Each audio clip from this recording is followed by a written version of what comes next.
Well. Double Masters. I keep thinking it's called Double Up Masters. Double Masters VIP boosters. That's their version of Collector's Edition. Well, we got the info for them today. And finally, we see actual pre-order prices on websites for them. And yep, it's as everyone thought. The feared. They're $100 fucking dollars. Now, originally, I wasn't going to make a video about this because, well, we kind of knew already. We had a rumour, right? We knew it was happening. We knew the price point. But in the back of my mind, I had assumed that the VIP edition, what's it labelled as on these websites? Let me have a quick look. VIP edition, not collector booster, not VIP booster, not collector edition. VIP edition. They are labelled and named differently to what previous collector boosters have been. So I thought we're seeing this price spike and they were going to come out and they were going to have, I don't know, a little model in them. That's the Warhammer thing coming out of me. I don't know, like dice and tokens and other extras that would make them feel like a very important person edition. But it turns out that's not the case. This video is a quickly put together one, alright? So if my editing is a little bit less than normal, that is the reason. Because I'm hammering this out because I want to talk about it. I want to get those viral views, of course. That topical engagement. But at the same time, as soon as it came out, I was doing other editing and other work, and someone had already DM'd me asking me if I'd seen it. So I thought I'd just nip it in the bud and point people towards this video, okay? Such is the case of being a Magic the Gathering content creator. And to go a bit more anecdotal with this, so like I said, I thought the VIP Collector Edition, VIP Edition would be different. And today I've played some Jumpstart on Arena and enjoyed myself. I've played some Historic on Arena and enjoyed myself, and talk about how good Historic seems with the addition of Jumpstart cards to add new developments to the metagame, or at least make it feel fresh for a short period of time. I had a very positive day of playing, recording, and editing Magic. And then I saw this. Now look, I have said time and time again that products for whales should and can exist within the ecosystem of Magic the Gathering, and I don't think having premium products for people is a bad thing. But let me explain some of my frustrations around this. First of all, $100. Everyone's talking $100. My good friend Brian at the community college is talking about $100. That's actually £100 here in the UK. This is something I've never really understood about the sealed product in the UK. Something I've noticed with Warhammer going to the States and Australia especially, there's a premium. But a lot of it's exported from factories in England, right? We have our boosters being made, I think it's in Belgium here in Europe. So why are we paying a 20% premium just from conversion rate from your RRP, considering that RRP doesn't exist anymore according to Wizards of the Coast? Why is that? Is it because our cardstock actually doesn't fucking fall apart when you blow on it gently like all the cardstock from America? Next up, the cost of it, right? £100 or $91.39 as Zatu Games has it, or Magic Madhouse has it over £100 because Magic Madhouse always has things at silly expensive. So it's what? It's fucking 10 times the price? Yeah, I had to check. A single booster, a display box split is $10 around that. Magic Madhouse has double up boosters at £11.95. So yeah, they're 9 to 10 times the price, these VIP boosters. Now, Ikoria, I checked. Ikoria is around 5, maybe 6 times, depending on where you look, times the price for a collector booster. How have we jumped? I know it's called double masters, we don't have to double the fucking price twice. That's quadruple masters, you pricks. So okay, the collector boosters have more rares in them, and collector boosters aren't inherently bad, okay? I've opened some on the channel, all sent by Wizards of the Coast, disclaimer, and I've been very vocal about saying the EV seems very wishy-washy. You can get the high end of the scale and the low end of the scale, right? My ones for M21 were really good. My Ikoria ones, middling, and my Throne ones were quite frankly shit. That said, the saturation of premium product and foils into Magic the Gathering the marketplace, combined with the fact that people are probably very weird about buying cards right now with the health crisis, means that card prices are fucked right now. And I believe that card prices being low is good. As Pretty Princess Kitty Avery on my Discord observed, let me just double check that I'm going to get this right in terms of pricing. A Massacre Worm for a non-foil from M21 is $4.16 market price on TCG Player. Foil, $4.46. Now, part of this is probably because the card foiling is fucking abysmal these days, and it's probably not even playable out of the sleeve. But we've been bombarded with so many fucking foils, the prices go down. So when you say here's a premium product, so if you don't know, the VIP and collector boosters are premium, everything's foil.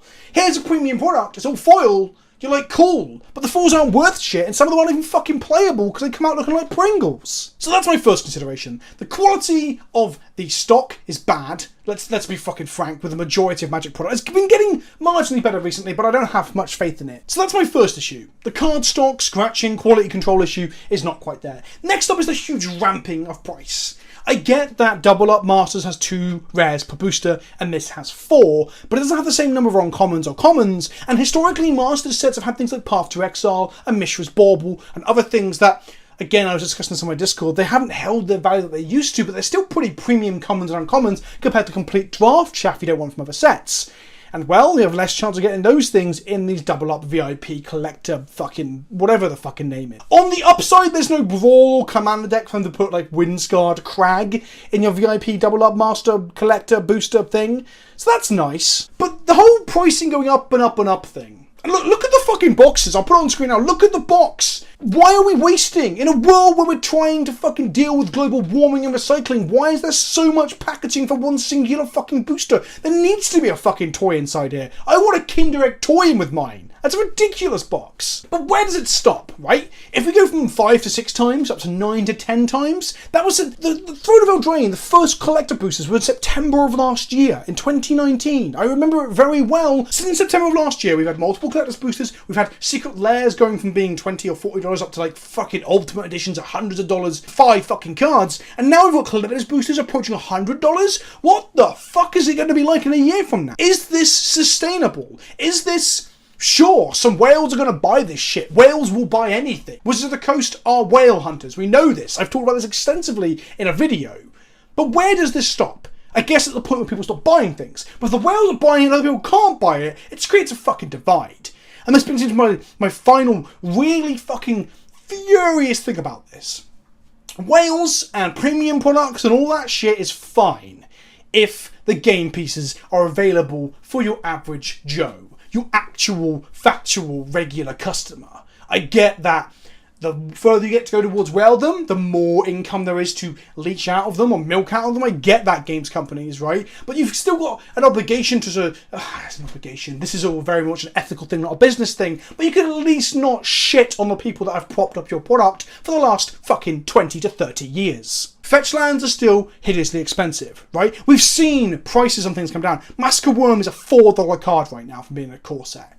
What we've got is a premium price product. So even the fucking normal Double Masters boosters are probably too expensive for some people to play. Some people are priced out of the idea of going to their game store and playing a draft with these fucking things. We're seeing reprints of Carly, of the fucking Great Angel Demon nonsense and Dulling Season and all this shit into a premium price product. And then there's super duper fours of those who are in premium 10 times the price, which is just fucking absurd. One VIP edition thing is half the cost of a Double Masters box. Where does it stop? So the normal set of premium boosters, the VIP thing is super premium boosters, so you're already pricing people out. And meanwhile, the older formats are going to die, and no one is going to be playing Legacy or Modern. I say by no one, I mean like handfuls of people, because the cards are getting dearer and dearer. And the reason they're getting dearer and dearer is because of artificial scarcity. In a sense that, well, they are scarce, but you are causing that, Wizards of the Coast. You don't want to reprint these cards to allow people to play those formats, because you just don't want to. The reason you don't want to is because you can make the cards expensive that way and sell them to whales. You're selling to whales and you're shitting on everyone else.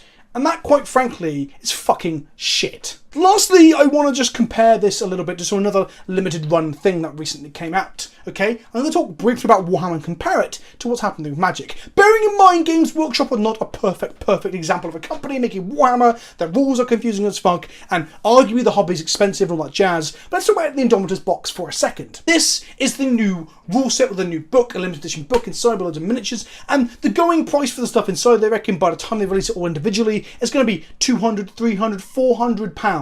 Right? This is what some of the podcasts I've listened to have been pricing this shit at. The box is releasing at 120. Limited, you can only get it, I think it's in a weekend's time. It was pre-released on the Sunday, 11th, and it went out of stock everywhere. Everywhere sold out, including their official website, because they were selling directly as well, and it crashed. All the websites were crashing. It just goes to prove that limited release shit like Secret Lairs and Stargazing and the Indomitus box Our infrastructure right now is not fit for purpose for these limited release things, so stop limited releasing fucking tickets to go see bands and shit, because the servers will crash. No one seems to be able to manage this. That's a whole different discussion. Either way, it's sold out, people didn't get what they want, people were pissed off, price gougers were taking it and selling it for markups of 2, 3 or 4 times the fucking price on eBay. Do you know what Games Workshop did? They made it print to demand. This box set that's going to have new units in it that you can't get anywhere else yet. You may be able to get them in the future, but not yet. Instead of being like, no, they've got it, now you have to pay the price gouging, we're going to like artificial scarcity. They're like, no, you've got the next 4 months, I think it is, until Christmas. You can now order the bastard thing and it'll be printed and made and sent out to you. Now, some were annoyed that they got into the limited window, but basically this was them doing PR handling of the fucking mess that the online ordering systems were, and the fucking gross misunderstanding of how many of these things they needed to make. If I'm sweating, by the way, so I'll close the windows to record and I'm fucking pissed off. They went back and fixed it. They said fuck you to the price gougers in the secondary market and said we're just going to print them to demand. Maybe only for a limited period of time, but we're going to do it.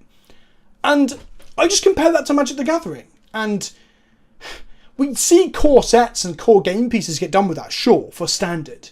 But we don't see that for the stuff for the older and tertiary formats. And I know WoW hasn't really got that issue. There's not really a legacy to modern and stuff.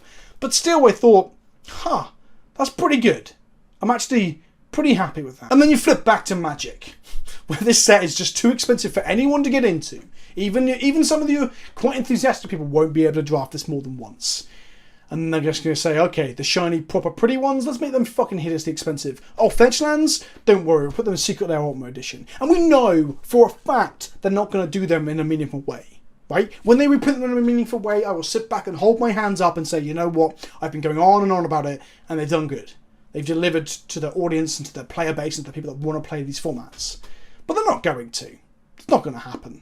There is some sort of list at Wizards of the Coast where they keep track of prices. They claim there's no knowledge or acknowledgement of secondary market, but that's quite frankly complete bullshit. Otherwise, they would have reprinted these much sought after literal game pieces that you need to play older formats.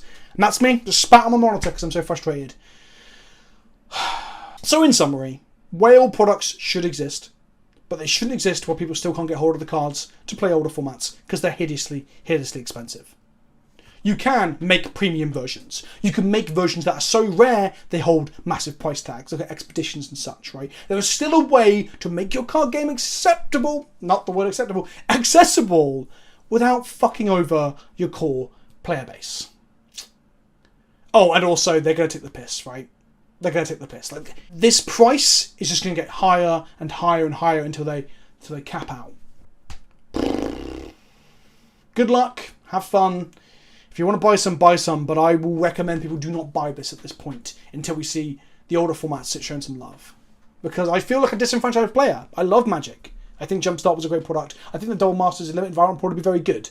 I think on the whole, the designers of Magic are very good at what they do. But we've got huge, hideous power creep, super expensive fucking products, and a reprint policy that isn't fit for purpose if you want the older formats to survive.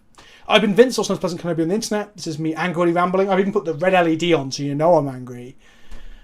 Thank you all for supporting me, watching my videos, liking and commenting and subscribing. And thank you to the people, the individual designers of Wizards of the Coast for making a great game.